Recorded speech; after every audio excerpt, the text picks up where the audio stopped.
So here's what I need you to do. Head to where those bandits live and wipe them out, plain and simple. John Carmack still brings the same genius to the video game world that he brought when he started back working on Wolfenstein 3D, which is trying to do something new and revolutionary with every generation of technology that he creates. We invented the genre. We like to think we perfected it. We strive hard to make that experience. It's what we like to play as players. We can make a first-person shooter and we can have gunplay, and we've done that before. But again, we're pushing the boundaries. We want to add something unique that we haven't done before.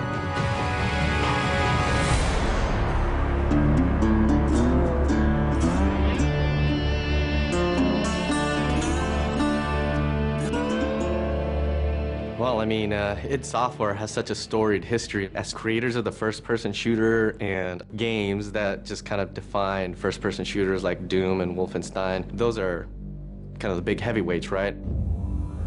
So I was one of the founders of id Software now over 20 years ago, and I've been behind a lot of the advances in 3D graphics and rendering technology that have been some of the centerpieces of our games throughout the years. I've been with the company for 16, 17 years, and at the very beginning, it was a small group of guys.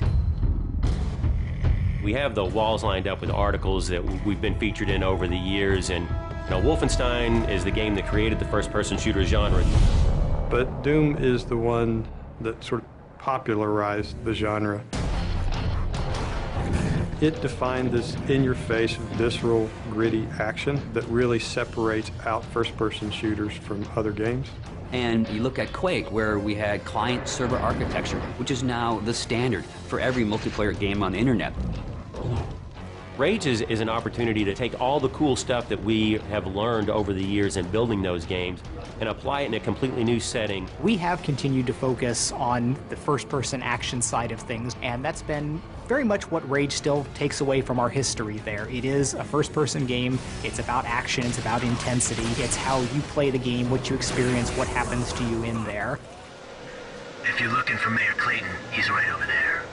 When John Carmack was coming up with id Tech 5, one of the things we wanted to make sure we did is give people something new. This is the first game that is going to use and fully explore the capabilities of John Carmack's id Tech 5. The work that he does, the technology he creates, is just something that you wouldn't see elsewhere. And so a lot of it was just, how do we make something fun with this cool tech?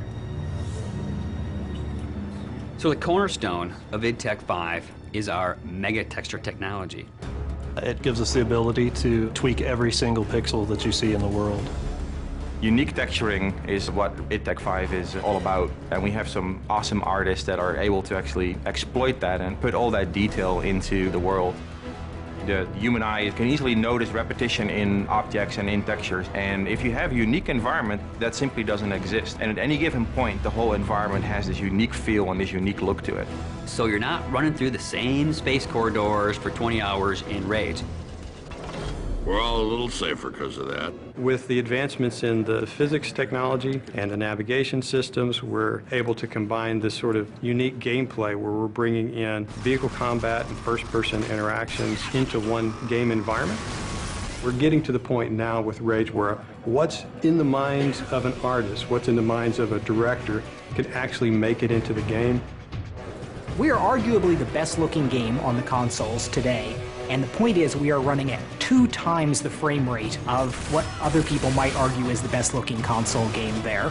So this has allowed us to have a distinctive visual style, fabulous top-of-the-line graphics, and still run at 60 frames per second to have a better gameplay experience, not just a better-looking game. It's the complete experience. It's really the best thing that id's ever done.